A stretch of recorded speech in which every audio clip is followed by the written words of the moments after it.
Welcome to the Casual Conversation, Wellness, Healing, and Healthcare with Daenerys, a podcast about healthcare through the lenses of mental health, microaggressions, and systemic bias. So come in, grab a cup of tea, and let's have a conversation. Welcome to the Casual Conversation, Wellness, Healing, and Healthcare with your host, Daenerys. What's up, y'all? All right, this is a podcast simply about just healthcare through the lenses of mental health, microaggressions, and systemic bias. And welcome. This is something that I've been working on for a long time. And we're going to just get into it.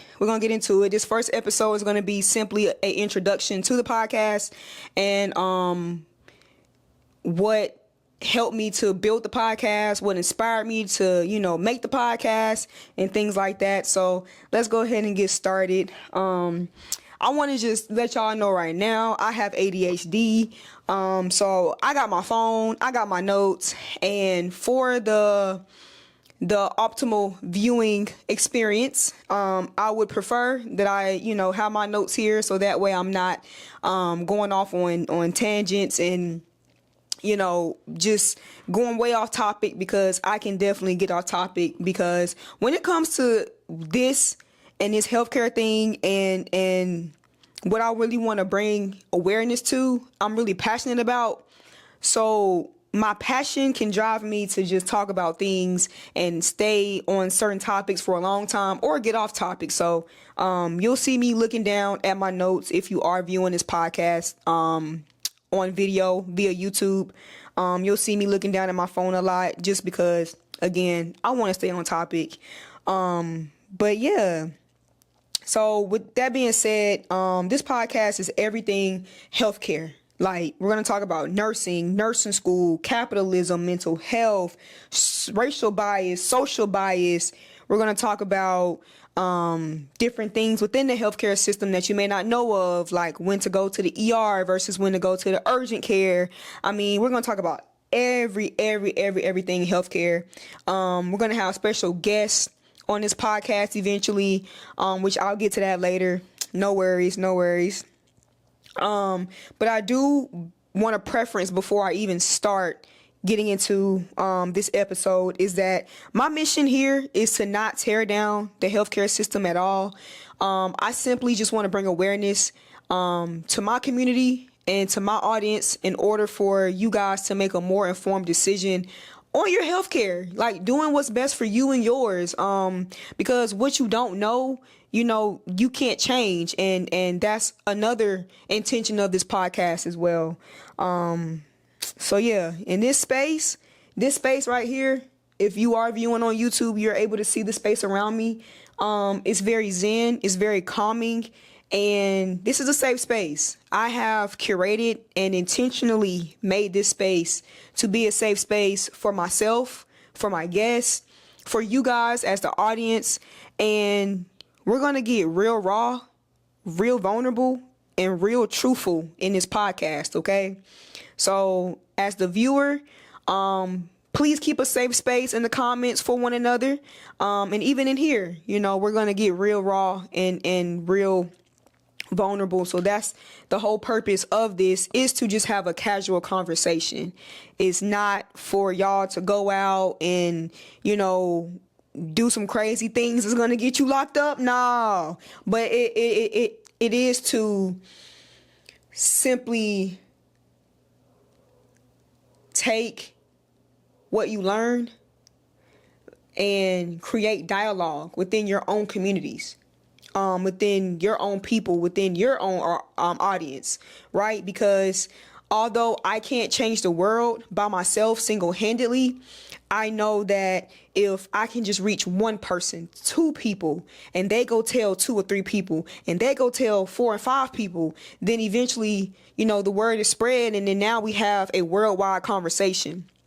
And there's been a couple of recent examples that has happened, like with the CEO of United Healthcare and a nurse that just got killed from a patient beating her face so bad that she actually died and succumbed to her injuries. So we'll get into stuff like that on this podcast, but all that to say that there is no better time to have a conversation like this than now in the current times. It is 2025, and the way that the current climate is, and probably where we're going, this type of conversation needs to be had not only at the executive level, but also at a local level within our own homes as well.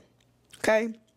So come in, grab you a cup of tea, because I got mine, and let's have a conversation.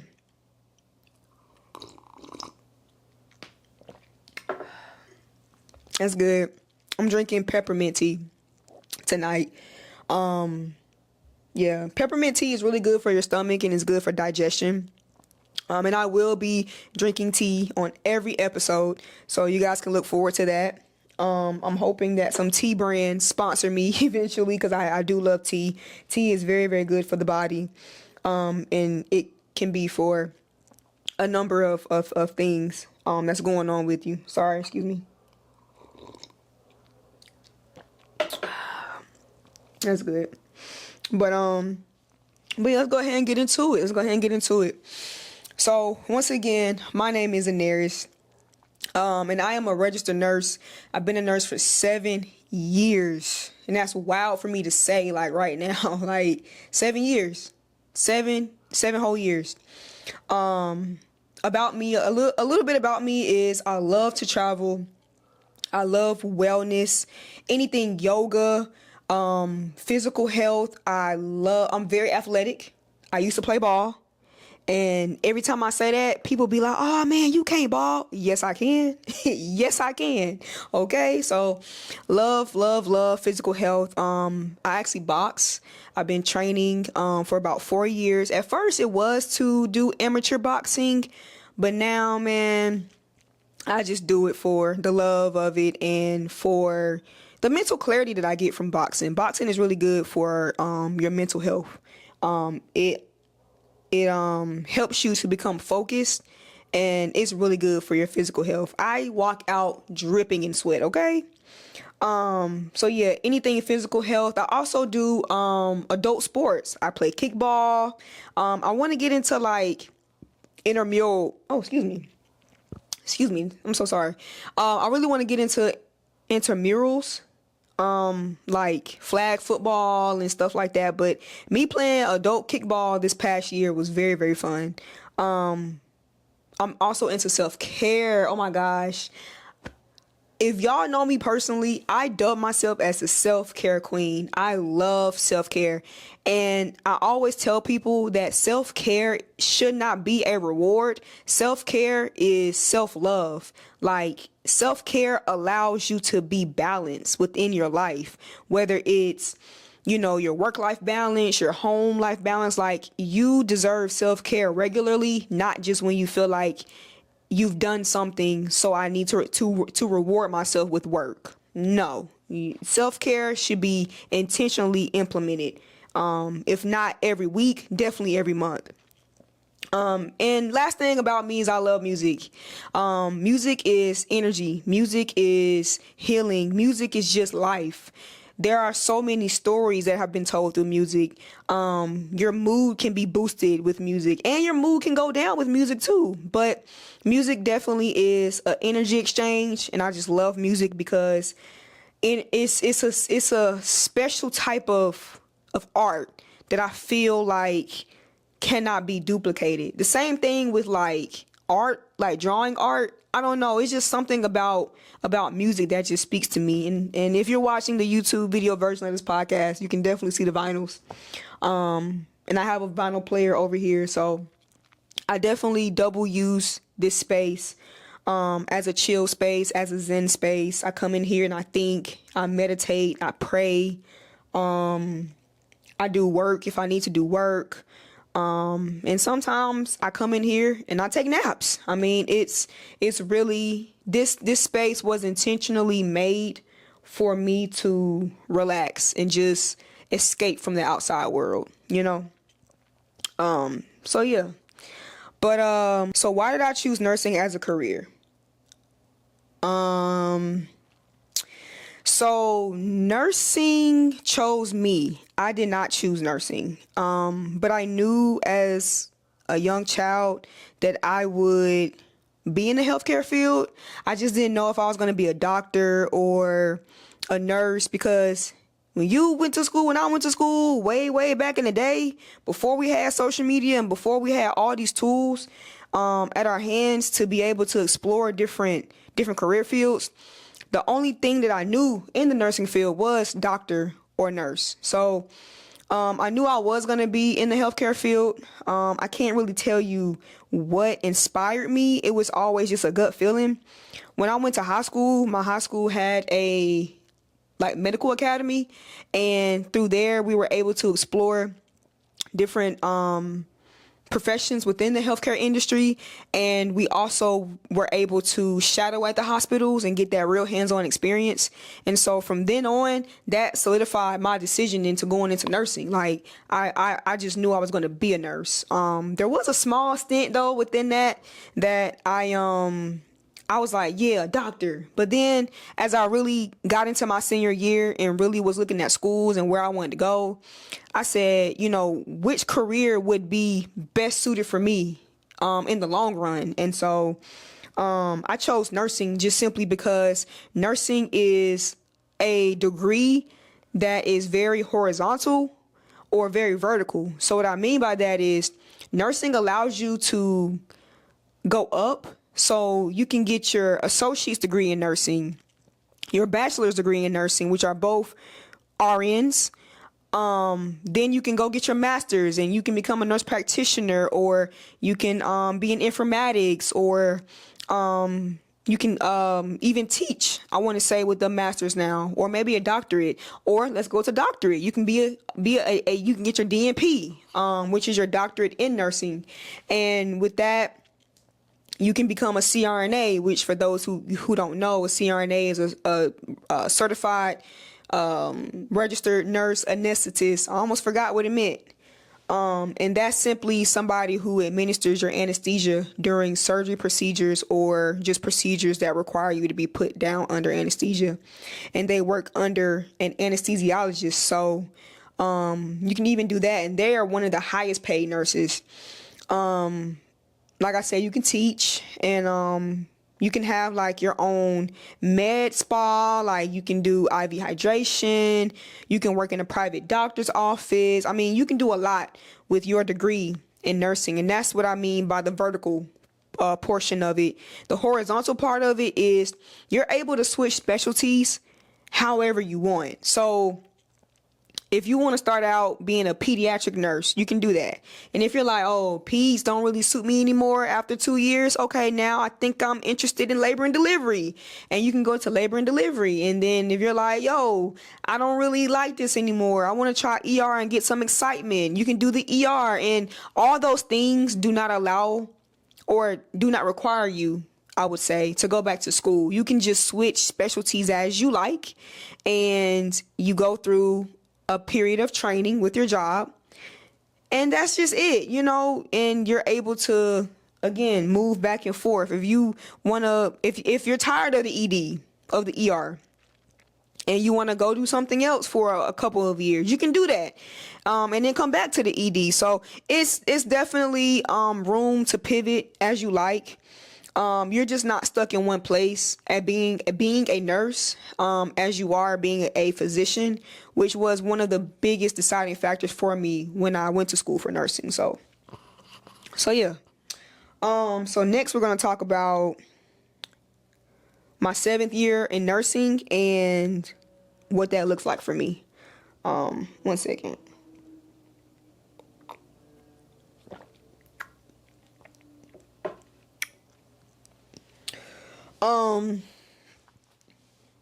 Seven is the year of completion, if y'all didn't know. And with 7 being the year of completion, I have realized that I've done a lot in my 7 years of nursing. I feel like I have accomplished so much and seen so much that I now consider myself seasoned in my career, not to vet status, like I'm not a veteran just yet, but I think that I have experienced, done a lot, seen a lot, traveled, all of that, and I'm able to really be able to speak to the profession now confidently and with a lot of knowledge and background to go along with it, right? I'm not a novice anymore. And so with that being said, this idea for the podcast came to me a few years ago, but when I sit back and think about that and think about when that idea was first presented to me and now where I am in my career, I would not have been able to really speak to the profession as I am now because, let's go through my track record real quick. 7 years in, started out ER nurse. That's my primary background. And my first ER job was at a level 1 trauma center. And then I worked at a level 2 trauma center, which now has upgraded to a level 1. And I'm happy that they did because they were truly ran like a level 1 trauma center when I was there. I've done travel nursing and I've done med surge, which is just a regular floor, during my travels during COVID. And if you know about that COVID travel, we was getting money on that money. We was getting that money back then. But yeah, I did travel nursing. I did med surg then. I did ER travel for a while, for a few years post that. I went back to the ER. I've worked at all types of ERs, even standalone ERs that's not attached to a hospital. I've done those. I have done IV hydration therapy. I've done PACU or recovery nurse for outpatient surgery center, which is simply the nurse that wakes you up from your anesthesia and takes care of you until you're ready to go home. What else have I done? Oh, I've done teaching. I currently still do clinical instructing at a local school where I currently live. But yeah, all these things have given me a wide range of experience, and not even just with specialties, but traveling. Traveling has allowed for me to see how medicine is practiced in different parts of the U.S. I'm from the South. I live in the South, and how we practice medicine in the South is completely different than how we practice medicine in the West, like on the West Coast. Even in the middle of the United States, like we practice medicine so different in different areas. So even that was a shock because, like, for example, nurses, especially my ER nurses, like the headache cocktail, like they give a different headache cocktail in the South than they did in the West Coast. So it was a lot to learn. And one cool thing about medicine is that you will be forever learning. Like it doesn't matter how long you've been in your career field, you will never ever see every possibility. That's the best way that I can really describe that. So with that being said, like I feel like because of all of that, of my background, I'm able to really bring forth the knowledge and, keep you guys informed on what's going on behind the hospital walls. And so I feel like now it's just divine timing for me to pivot and figure out which race to run, in this journey called life. So, I'm thankful for my experience and everything like that. Right now I am away from the bedside. So I am not a bedside nurse right now. So that just allows me more opportunity to really pour into this podcast and really give you guys what you need. All right. So the next thing is, okay. So circling back to my first job where I was saying that I worked at a level 1 trauma center. That experience really taught me a lot. And it's really shaped me to be the nurse that I am today, because I was a nurse. I was a new grad, in Alabama.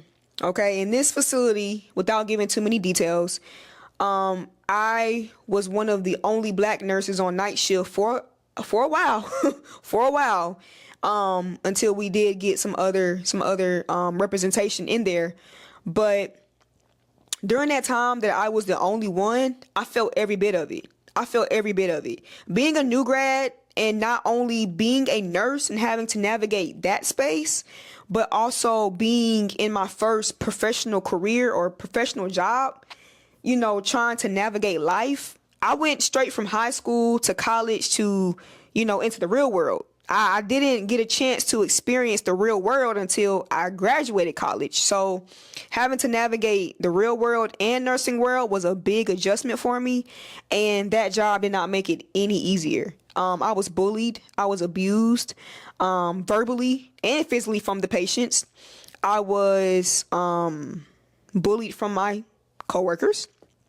I remember sitting back and watching my coworkers watch me struggle, and knowing now what I didn't know then, they also watched me in some situations almost sabotage my career just from not knowing and almost making a innocent mistake, and that traumatized me for a while. That really did a number to my mental health, especially in the beginning. And we'll get into that in future episodes. I have an episode all about that part of my life. But all that to say that it made me a strong nurse, because it allowed me to speak up for myself. It allowed me to really be focused in what I'm doing. It allowed me to seek out resources, whether that be, books and Google. Sometimes I have to be honest, or literature that we had available to us in our tool. Like, every hospital and every unit has their resource book. So I really had to go to my resource book to get information that I needed, because my coworkers were just not helpful. I would love to believe out of spite, but I think that it was truly entertainment for them to watch me kind of struggle. And once again, it allowed me to speak up for myself, and it allowed me to really be able to take on a heavy acuity as a single person. So our ratios back then, and for my nurses, you know what a ratio is. A ratio is just one nurse to X amount of patients. So back then, my ratio was 3-to-1. We eventually went to 4-to-1, but I was able to take care of all my people by myself with no help. And it also allowed me to delegate tasks. So I was able to really understand the process of delegation, what to delegate, what not to delegate, when to delegate. And delegation just simply means that I'm passing on tasks that somebody with a lower level of education or certifications or degrees can do to kind of take on some task for me. So those type of people would be your CNAs, your LPNs, or your patient care techs. So I loved and utilized my patient care techs and my LPNs and my CNAs, and I was always so nice to them and helpful to them, and they loved me. And I think that they also saw what was going on too, and they were able to really just help me in that process. So but just to wrap that up, just all of that really just from early on made me a strong nurse, and really was another deciding factor in starting this podcast, because I'm not the only one who has experienced something of what I just named. So just to kind of just get that part out into the world, just simply you're not alone. If you are struggling with bullying, if you are struggling with abuse, if you are struggling with, racism in your profession or in nursing or wherever you are not alone. And this podcast will definitely unpack those topics as we go along. So definitely make sure you keep a lookout. All right. So this next thing we're going to talk about is navigating the healthcare system as a Black nurse. Okay, cool. So briefly, everything that I'm going to say, we're going to have an episode, or it's going to be tied into an episode. But you can look forward to just unpacking. Excuse me. I'm so sorry, guys. You can look forward to unpacking having to work harder than others in nursing school. And that is a topic that's very touchy to me, because my nursing school journey was one for the books. And what I mean by that is like situations like cheating, as in the rules apply to you, but they don't apply to them.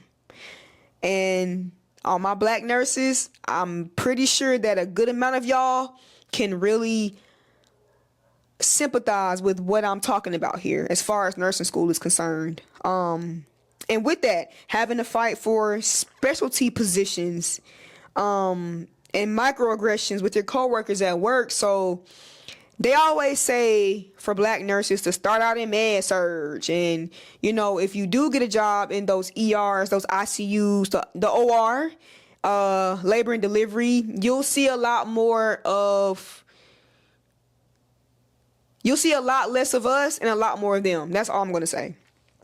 And having to navigate that, I think that now that we're in 2025, it's a lot more balanced. It's a little bit better, but I know that there are some areas within this country that are still experiencing that type of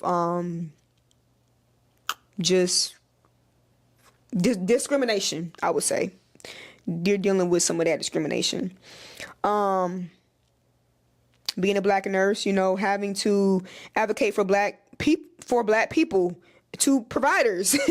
There have been so many instances where I've had to advocate for their pain, you know, for their symptoms, like the doctors, you know, having side talk at the nurse's station or in the doc box, like, hey, you know, I don't really believe them, or hey, you know, I really don't think that this is real, like, and really having to advocate for my, you know, patients that are Black and brown, because I know how it feels to not be taken serious, and I have seen in my profession almost every single day, like, what that does. And not only just that, but witnessing in real time, even with traumas, how sometimes some providers just don't do all of the life-saving measures that they can do for a patient that has come in with a heart attack, or, you know, is coming in with a trauma from a car wreck, or a GSW, which is a gunshot wound, or, you know, a stabbing. I've witnessed them not try for that demographic of people, and it's very disheartening. And I have definitely spoke up a couple of times to a provider about that, and just challenged that a little bit, because I just can't sit back and not allow certain things to fly. But we'll get into that in some upcoming episodes. Also, just as a Black nurse, you know, from patients, them questioning my credentials or questioning my education or questioning my years of experience. And to wrap that part up, I have even experienced being called a racial slur. Racial slurs being called out of my name, you know, by white people. And that's something that I think that, again, most Black nurses can experience and can pull from and can speak to. So definitely. So yeah, but all that in incoming episodes. Again, guys, I'm just so excited about where this is going to go and the type of conversations that are going to come from this. And I know that for some people, these topics may be uncomfortable, but if we're not able to get comfortable having those uncomfortable conversations, how can things change? You know, my personal mantra that I've been saying for this year, 2025, is nothing changes if nothing changes. So if we don't do something, and I'm not just saying with this, but just in life, whether it be personal goals of yours, whether it is career goals, whether it is whatever you want to accomplish, how are you going to get there if you don't try? If you don't try to take that step, take that leap of faith, and be willing to be vulnerable, to sacrifice, and to be uncomfortable for a certain small amount of time in order for things to shift, to change, you know? And not only that, but giving it the appropriate amount of time for change to happen. I think that with this microwave society, everybody wants things to happen in an instant. That's not how the world works. In order for things to happen, you need one, time and opportunity and works. 3 things: time, opportunity, and works, aka action. You need to work towards it. And within due time, after doing those things for a certain amount of time consistently, your actions will compound into the result that you are seeking or yielding. So what you guys can expect from future episodes, because I feel myself about to preach, y'all. Like, I'm telling you, like, I'm so passionate about this work, and I'm so passionate about my work as a nurse, as a healthcare provider, and being able to really advocate for those who do not have a voice. You know, I've always been one to speak out, to be outgoing, and it's like, why not use my God-given abilities and talents to make that work for the greater good of people? You know what I'm saying? Like, I really feel myself just, and that's what I'm telling y'all. I get passionate, okay? I get passionate. So what we can expect for future episodes are going to be things also related to microaggressions and systemic biases, such as sickle cell patients. Sickle cell patients get a lot of judgment. They get a lot of stigma when it comes to their pain. Is it real, or is what they're feeling real? Can they really not? They get a lot of stigma. And that episode is going to be very special to me because I have a special guest is going to come on for that episode. Somebody who I know in real life that deals with sickle cell in his everyday life, and he's a real dear friend to me. A real dear friend to me. And yeah, I cannot wait to have him on the podcast to speak to his experience, as well as, my experience from the nursing perspective. Another topic that's going to get covered is, Black women and after they give birth, and how Black women have the highest rate of mortality when giving birth to a child. So that has to also be addressed, which that's been getting a lot more attention lately, and I'm happy about that. But again, these conversations need to be had. Talking about things like abusing the system, patients abusing the system, staff retention. So ways that hospitals can retain staff, and and of course pay. Of course, pay keeps good staff, but also other ways that I think that staff need in order to feel appreciated outside of like pay, as well as how the executives treat staff in the hospital. Also, like bounce back admissions. So people who are always at the hospital and always getting admitted due to different social issues, but socioeconomics as well. As well as like insurance things like Medicare versus private insurance, when to use the ER, when to use the urgent care. I mean, a lot of things that we're going to cover as far as microaggressions and systemic biases are concerned. But all that to say that things can get better. They should be better. And my whole standpoint is let's just get back to humanity. Like, let's get back to the reason why these systems exist in the first place, to help people. When people are sick, they are in their most vulnerable state. People can't think straight. You know, they're not their best self. And I think that it's very inhumane to take advantage of people in their most vulnerable state. And that's just where healthcare has gotten to, you know, guys. So again, all these things are going to get covered in future episodes. So please subscribe, please follow, please like, please reshare, please share with all your friends, because we're going to cover a lot of great topics and a lot of good stuff to be unpacked. So next we're going to talk about why I felt the need to create this platform, which I've already covered it essentially.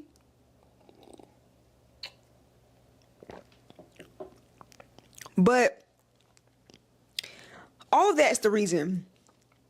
All of that is the reason for this podcast. And to just bring everything full circle is to take everything that I'm saying in these episodes, or my guest is saying, or that we're talking about, and just make people aware.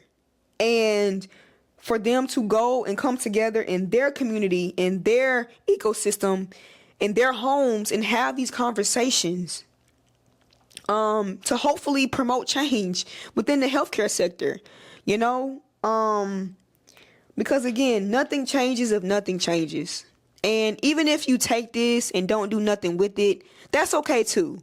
I'm just appreciative that people give me their time and people give me their ear to just hear me out and just take a moment to just say, I never knew that. Even if you don't do nothing with it, that's still a win for me, and that's still me being aligned in my purpose.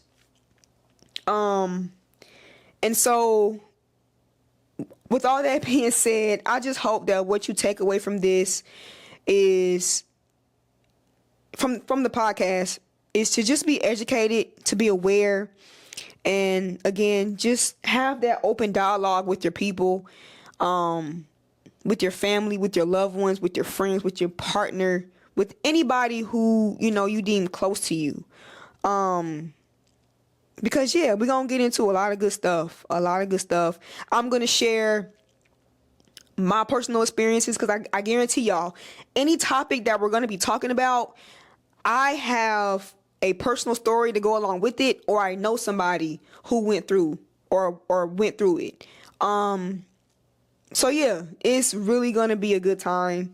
And yeah, I'm just really happy about this. So yeah, with all that being said, I know we kind of got a little heavy. I kind of felt heavy then because my mind was just like thinking about everything that I'm going to be bringing to you guys. You know, I have episodes already, you know, formatted and everything. It's, you know, we're going to be bringing these to you every week. So yeah, that kind of got heavy for me, but to bring it back to a lighter, note, all that can't happen and all this cannot happen without you being a part of it. So make sure that you do your part by subscribing to the YouTube channel. If you're looking at this on YouTube and you're not subscribed, what are you doing? Subscribe. And become a part of this, you know, movement, become a part of this, I keep wanting to say revolution, but it's not a revolution. It's just a community. Be a part of this community. Also, of course, engage with the content, like, share, subscribe. Once again, if you're looking at this on, or listening to it rather on the regular audio for podcasts, I'm on Spotify and Apple Podcasts, The Casual Conversation, of course. I'm also on social media, so let's connect. I'm on Instagram and TikTok at the.casualconversation. Okay? Once again, at the.casual.conversation. And make sure you follow, repost, comment. Make sure in them comments you're creating a safe space, okay? But no matter what you are viewing this initial podcast on, I will have a link in the bio for the other platforms. If you prefer the audio version, if you prefer the YouTube version, if you prefer whatever version, it will be in the bio, in the link in the bio, for you to be able to tap in, subscribe, share, comment, like, whatever, you want to do to contribute to this community. But I do want to thank you guys for giving me your time. I do not take anybody's time for granted, because you could be doing a million things in the world, but you just spent the last 30 some odd minutes, 40 something minutes listening to me and really giving me your time. And that's just something that I just don't take for granted, once again. So I'm gonna leave you with this, because this was good. I really enjoyed myself. My nerves are finally over and out, because this is something new for me. And even though I have these conversations with my close friends and family, it's different when you are stepping into a position where you're sharing it with the world. So I was a little nervous at first, but now I'm a little bit more relaxed and settled. But I'm going to leave you with this, and leave you with this after every episode. Remember to smile. Remember to laugh, and remember to stay present, because there is no time like the present. We cannot be worried about the past, and we cannot be worried about the future. It hasn't happened yet. But what we can control and what we can enjoy is the present. So again, smile, laugh, and just stay present. Okay? But until next time, be safe, be present. I love you guys. Thank you for tapping in with me. Peace.